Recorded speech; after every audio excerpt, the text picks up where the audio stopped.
So, hi, how are you doing? Good, how are you? Good. So I brought you in today because we are going to celebrate Indigenous History Month in June. And Dale, thanks to Dale. Yes. He told me about you and your story. And I'm just so inspired by it. So I really want you to introduce yourself and tell me all about you. Sure, yeah. So, nice to Finally. meet you. Yeah. Yeah, and my name is Natasha Delany, so it's Delany, and I like to spell it out because people always add the E at the end of, like, right before the Y. That's right. So, Delany. Yeah. And my maiden name is Saddleback. I'm from Samson Cree Nation, which is an hour, give or take, south of Edmonton here, and yeah, I know Dale because I graduated from NAIT with my business degree in, when was that? 2022. Oh, wow. Okay. Yeah, so quite a while ago now, but still recent. Mm-hmm. And I came here through COVID, and I had literally just started like my first year back here, and then COVID had started, and so wow.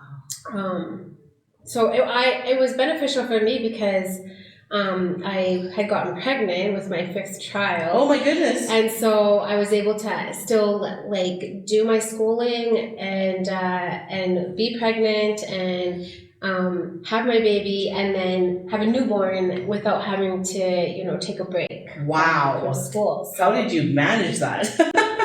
I don't know. I have no idea. Like looking back, it's like, how did I manage that? Yeah. I have no idea. But yeah, so I'm the founder of Indigenous Projects and Events.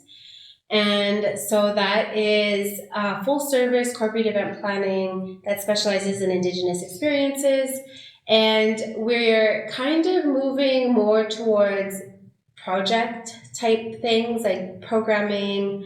We recently launched IndigiRise, which is a sub-brand, and IndigiRise is for Indigenous people. So part of that is a 4-week life skills program for First Nations communities, and it's like a Monday to Friday, 9 a.m. to 3 p.m. program for 4 weeks, and they learn about identity, they learn about habits, they learn about attitudes, they learn about how to identify what stories are no longer serving them, and really foundational in terms of like personal development and personal growth. And then they do goal setting, financial planning, and then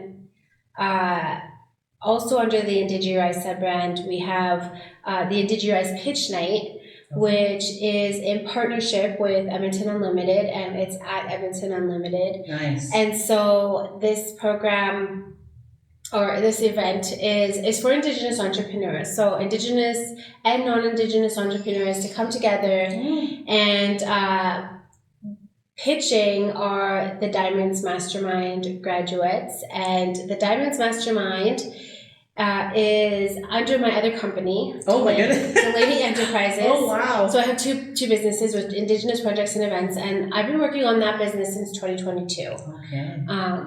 Went through so many ups and downs, so many things that didn't work. Yeah. And then Delany Enterprises was a company that I founded with my husband. And it's business coaching, and I do one-to-ones, but mostly with the Diamonds Mastermind graduates. And the Diamonds Mastermind is a 6-month online course for Indigenous women entrepreneurs. Wow. And they do essentially kind of the same thing. So the first 3 months is really like identifying limiting beliefs.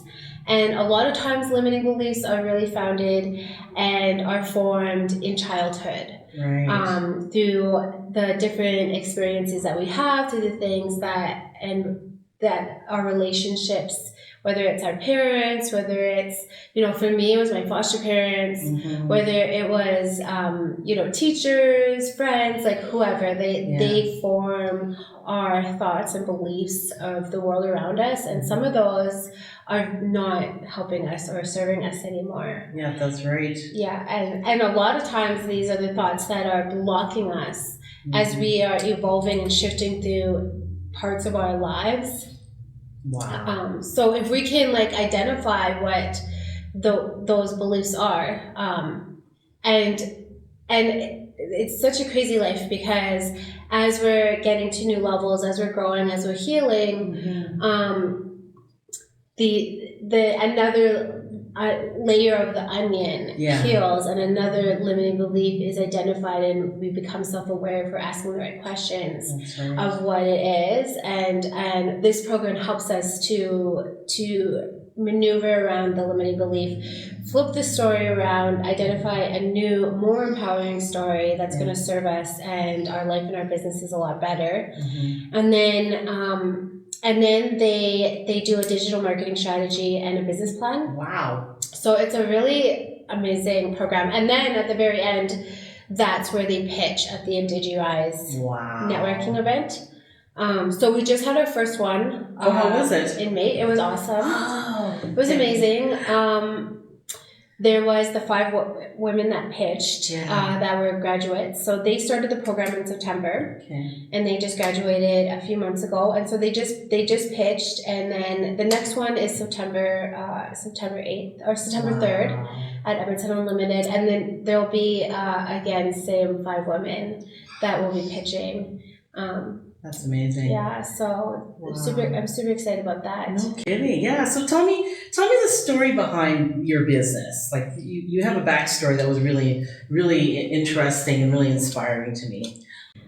Yeah. So one of the things that is part of the program for Diamonds Mastermind is usually these stories, these limiting beliefs, these things that we're telling ourselves. They form the new stories, the new empowering stories form our purpose. They form our reason for living, for life, and many of the times for our businesses. So many businesses that we all know and love and purchase from, the founder's story is powerful. And it's something that is their North Star. It's the reason why they started their business in the first place, and it's the reason why they serve the people that they serve.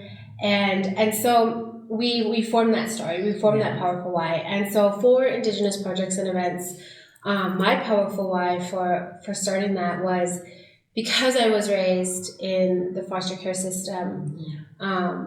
When I was, I don't know, maybe 2 or 3. My mom she had me when she was young. She was 16 years old. And she was in a domestic violence situation with my dad. My kukum, she lived in residential schools. She grew up in residential schools. And I've read so much and watched a lot of shows that show up on like there's Indian Horse, that tell the story of what our ancestors experienced in residential schools. And so even being the mother of 5, I could never imagine somebody coming and saying you don't know what you're doing, we're taking your kids and you're not going to see them. I just couldn't imagine having that happen, right? Yeah, absolutely. And so knowing that, and knowing how intergenerational trauma, whether it's Indigenous people or many of us that have been raised in this colonized environment, all of us, experience this intergenerational trauma. And so my mom had no supports growing up. She was raised right in the res, so Samson, they have this place down, it's called the Ghetto. And so very, very, so much addiction, so much crime, a lot of poverty within that area. And so she grew up with not very many supports, and so she took me to Child and Family Services, the Delegated First Nation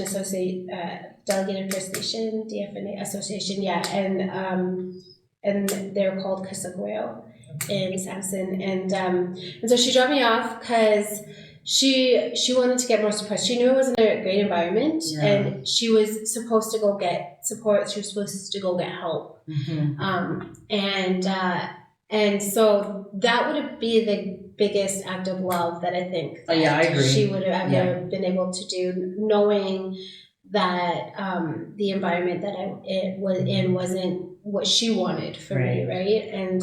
And so I did stay in care for a couple of years, and when I got my file back, because I applied for 60 Scoop, and so we had to order a file, so I got some of my file, and I was able to find out a lot of this because I actually had no idea. Oh, wow. And the story that I was told was not the same story that was in my file. Oh. Yeah, which is crazy because it's like you get told this one story, and that's how you kind of, like, my foster mom, who I lived with from the time I was 3 until I was 14, like, she told me that I was found roaming the streets in Musquechies. Oh, wow.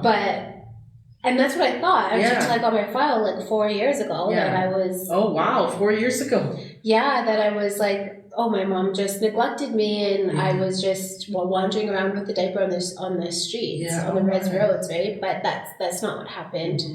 And so anyway, she was murdered when I was 6 or 7. Yeah, I'm so sorry.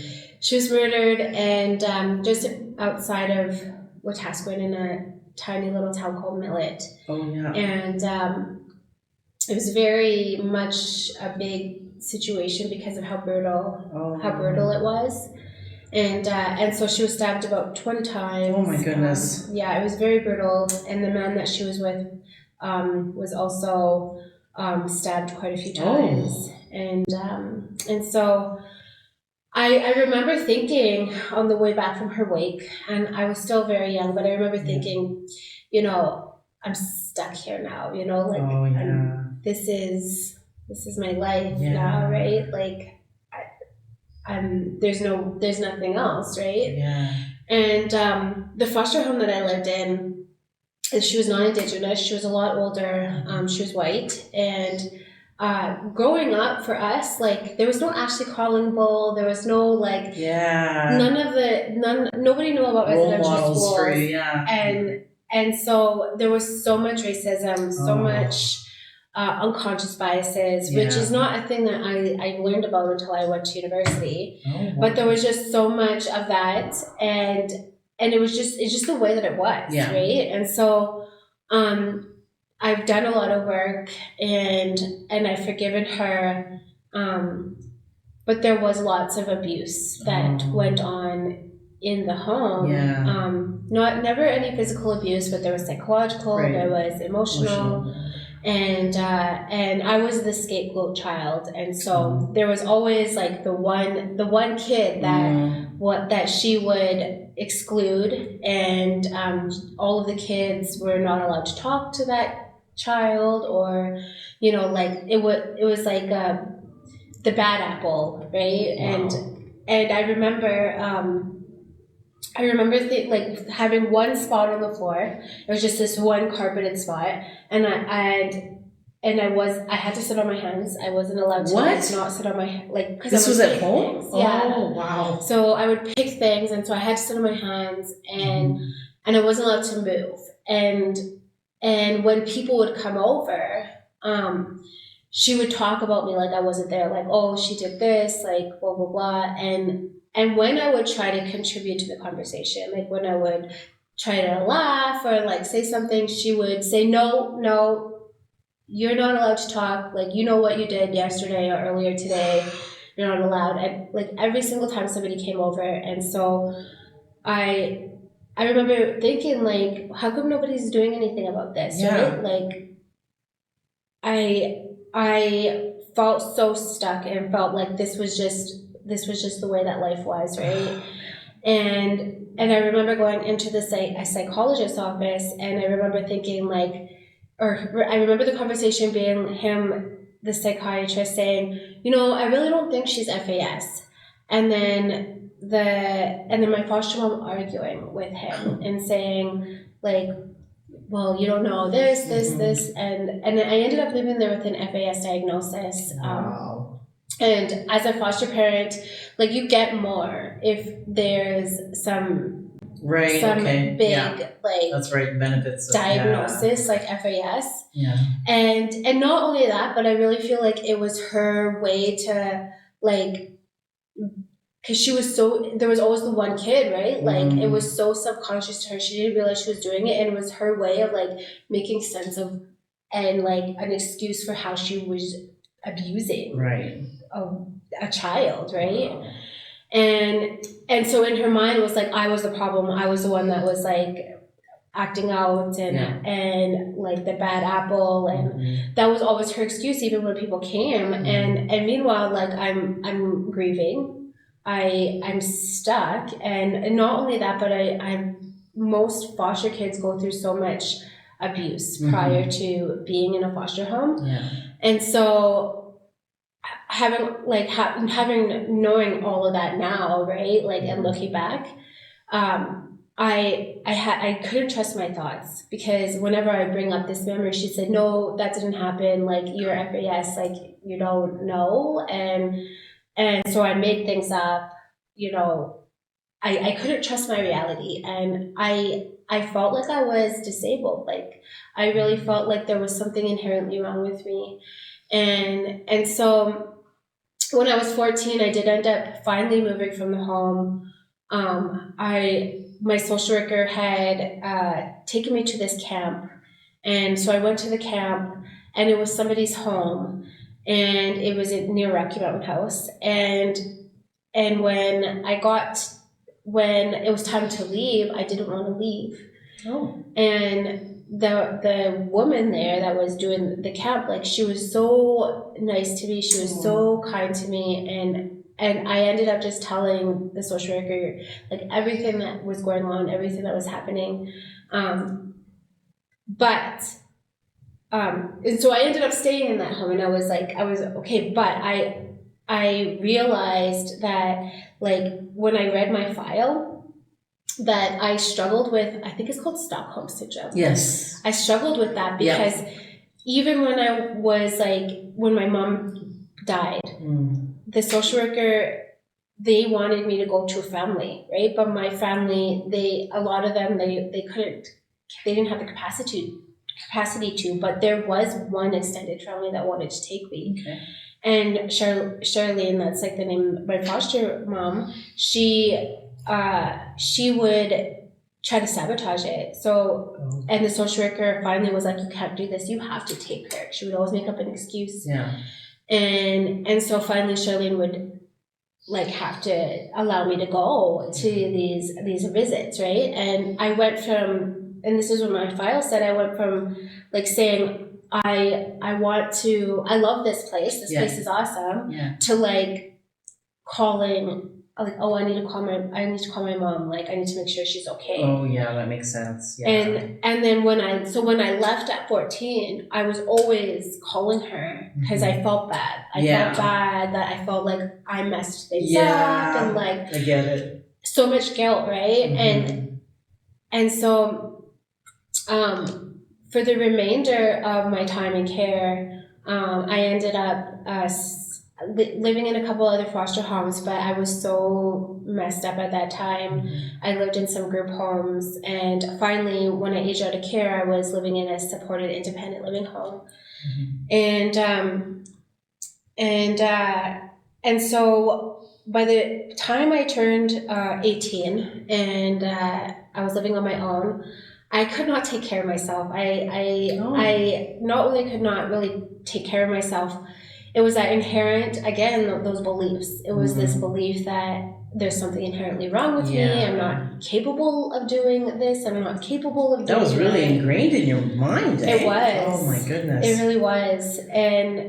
and even in terms of like body dysmorphia, I really struggled with body dysmorphia as well. So my whole entire reality was just so warped. Wow. And looking back, I didn't know. It's just the way that life was. And so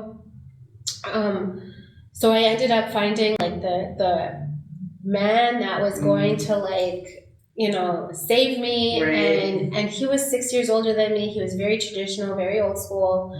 And he did. And we moved very fast. I got pregnant, we got a home, and I was living this white picket fence life, but I was so miserable. Like he was an alcoholic and I was somewhat of an alcoholic, but we were like managing, right? Like I could hold a job somewhat, and he always was able to hold a job. Wow. And it was manageable, right? And everybody we knew drank on the weekends, like we just drank on the weekends, right? It was manageable. And so, but that it was like on and off for like 10 years, our relationship, because I would want him to change. He was so old school. He's like, I'm not changing for no one.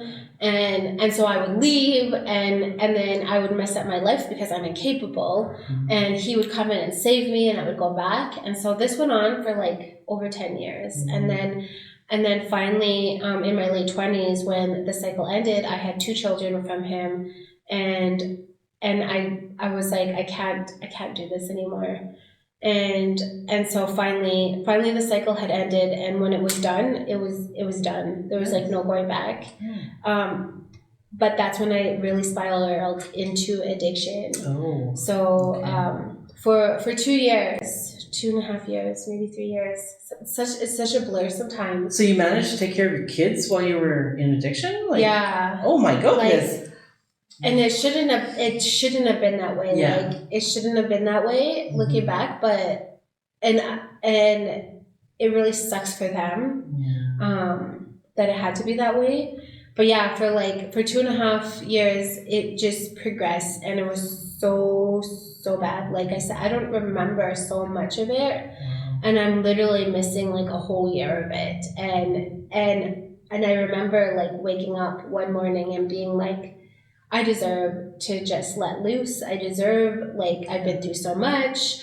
I've overcome so much. Like, I deserve this. And I started drinking. And that was the first time I started drinking in the morning, as soon as I was, like, to cure my hangover. Right? Wow. And I'd never done that before. And then after that, I started using cocaine. And I met my now husband, which is crazy. But I met him in addiction. Wow. And he was very addicted to cocaine, and I didn't realize at the time because I was so like in la la land. And it was a very toxic relationship for about 2-3 years. The whole entire time we were in addiction. I ended up getting pregnant, and I had to go to treatment. For my other children, I never, like, I knew it was a problem when I was like having the thought, like, well, maybe it's okay if I do. And as soon as I had that thought, I'm like, I have a problem. I need to go and get help. So wow, that's good that you thought that. I went to treatment and stayed sober for my pregnancy. He was dealing drugs by that point. Okay. And we both, like, right before this had all happened, I had a great job with the government. I was an office manager with the provincial government. He was a project manager for a drilling company. Like, we were doing pretty well when we first came together, but by the time we were done addiction, he was a drug dealer, and I hadn't worked for like 2 and some years. Wow. I quit my job with the government. And so we ended up, I ended up going to treatment, and it was like so off and on with me and him.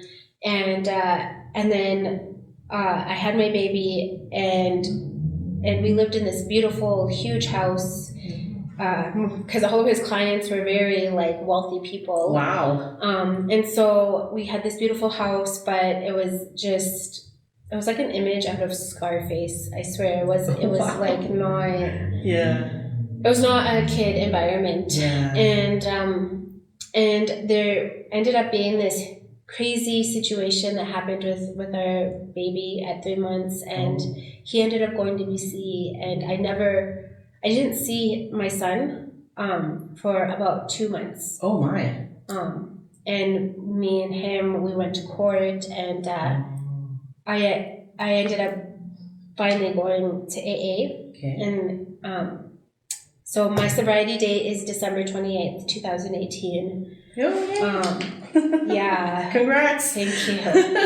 And that was probably the hardest experience that I ever went through in my entire life.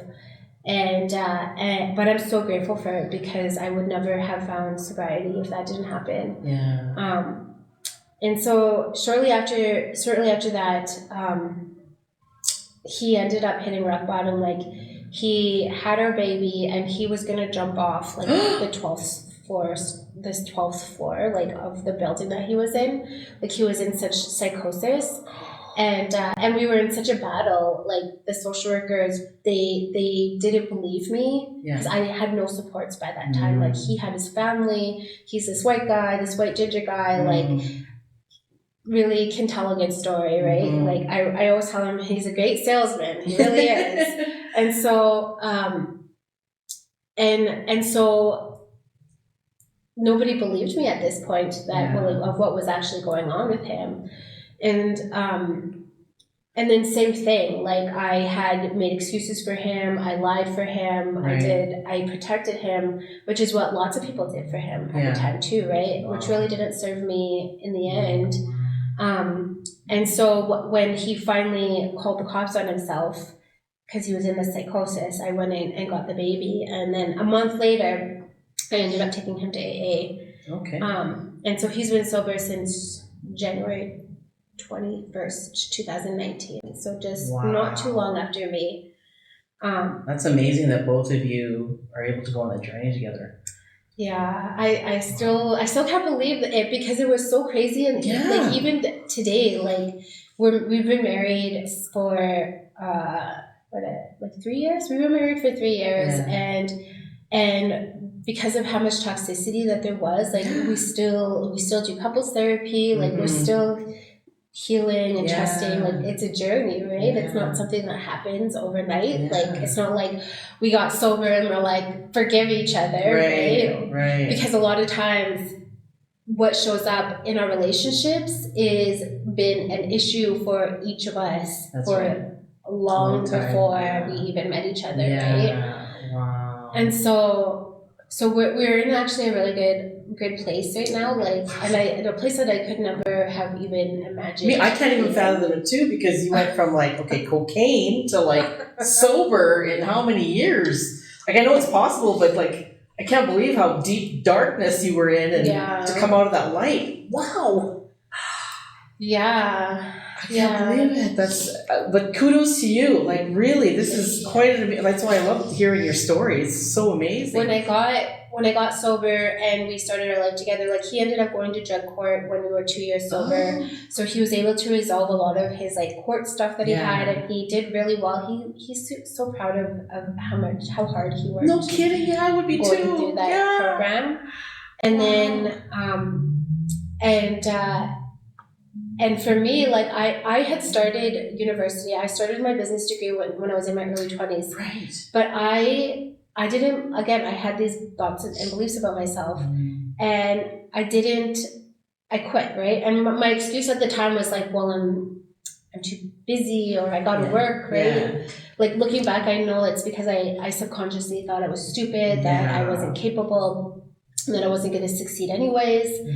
And so I made a decision in early sobriety that no matter what, I was going to finish whatever I started. Like, doesn't matter if I'm FAS, doesn't matter if I'm this, whatever. I'm going to just keep this commitment to myself that I'm going to finish whatever I started. And so, and it was hard, because I remember writing my first paper for my second year course, writing course, and I was crying. I was literally bawling my eyes out, crying, like, thinking, I can't do this. Yeah.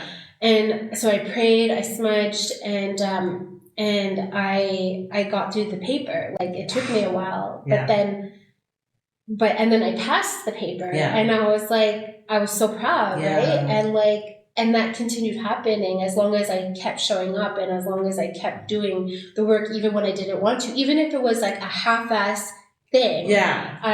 If I handed it in, I would at least pass, right? And so when I got my degree in 2022, I was so proud. Like, my daughter came and my husband came and I walked across the stage and that was like proof to me. I have had this psychologist too, like, and she's like, you're not FAS, right? Like, you can trust your thoughts, you can trust your feeling, you can trust all of these things, and little by little, I've been like breaking these beliefs, these subconscious beliefs, and accomplishing things. And so I got my MBA shortly after that. My master's in business, and I started learning the culture. So me and my husband, because he's Métis, and our kids, like, we do Sundance, we do sweats, we do and participate in a lot of ceremony, and so for Indigenous projects and events, my why is so that so that people can actually see how beautiful the culture is. Absolutely. Nobody ever told me how beautiful it was. Nobody ever explained to me, that I could have pride in my culture, that I didn't have to be ashamed to be Indigenous and to be who I am. And that this was something that people couldn't take away. And that no matter if you're Indigenous or non-Indigenous, like, we all have access to this perspective. Like, the ceremony life, that way of being and thinking is so, it's decolonizing. That's what it is. It's decolonizing. And I've done lots of work, personal development, like Napoleon Hill, Tony Robbins, like all of this, and there's parallels to the culture and to that way of thinking. That's right. There's so much parallels, and in terms of spirituality and believing in yourself and switching how you see yourself. The biggest piece, because it doesn't matter how anybody sees you. It really is how you see you. That's it. Wow. So. That's, I just think about, you are so different from other Indigenous women that I've ever met. You're really, I can't even picture you being FASD. You're so intelligent.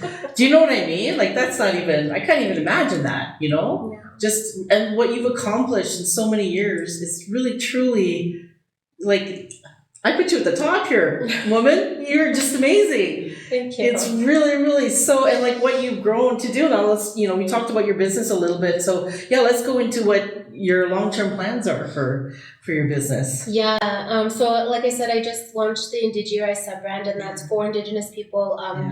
We just signed up as a vendor for Edmonton Public Schools, and so we're doing our first whole school event with Centennial Elementary School, and they have 400 students. We have 4 different learning stations. So one learning station, we have an Indigenous facilitator teaching the power dance and like the different ones and like the history of that. We have a second learning station where an elder comes in and tells Indigenous stories. We have Bent Arrow coming in, and they're doing Indigenous games. And then a 4th learning station is the medicine picking. So we have an elder coming in and teaching how to pick the medicines and the ceremonial aspect of that. And so they go through each half an hour session. The students are grouped into 45. And really the whole point of this leads into the 10-month engagement program for schools. So every single month there's a theme. Oh, nice. And so all we're really doing is creating the programming, creating the agenda, and then hiring Indigenous facilitators that are already teaching about this. And starting at the schools, like at that kindergarten level. And it's great because a lot of the schools, like they're looking for what we're doing. So we have that is just launching. We're in negotiations with one school, another school to do the 10-month for the 2025-2026 year. And then the Indigenized Life Skills program, that is we're doing it with Louis Bowl First Nation in June, and then I have a meeting with Cold Lake. So First Nations are wanting this program, this life skills program, which helps, shift our identity and our perspectives of who we are. Yeah. And so I'm really excited. Like, I never thought that this was the direction that Indigenous projects and events was going to go, but I was looking for scalability, and corporate event management is great, but it's not scalable, right? Like, when you're done an event, you're done an event, and there's no promise that they're going to do it again the following year. But this is scalable. And then Diamonds Mastermind, I'm hoping to get funding. So I've been looking for funding. There is one for Indigenous relations that I'm going to be applying for. Okay. And it's so that women, because currently I have 7 women in the program, but they're not funded. Okay. The very first cohort that I did, there was 6 women and they were all funded. Nice. But I haven't been able to do that again. Okay. So I'm looking for funding and for that support so that these women can go through the program and not have to worry about it. And so yeah, obviously I'm so busy with those 2 things. And really just evolving, right? Just continuing to see how things unfold. Creator just works in such crazy ways that you can't ever predict. Yeah. Ever. So I'm excited. Really amazing. Well, thank you for your time. But before we go, I want to ask you one important question. And that is, what matters to you? What matters to you the most? What matters to me the most is that people, really what I said earlier about, like, it doesn't matter what anybody else thinks about you. Yeah. It really is about how you think of you. Like, you can literally create whatever you want in this world, but you just have to believe it, and you have to believe in who you are and what you've gone through and what you're capable of. That is wonderful. And thank you for that reminder for myself too. So I appreciate you. Thank you very much. Thank you.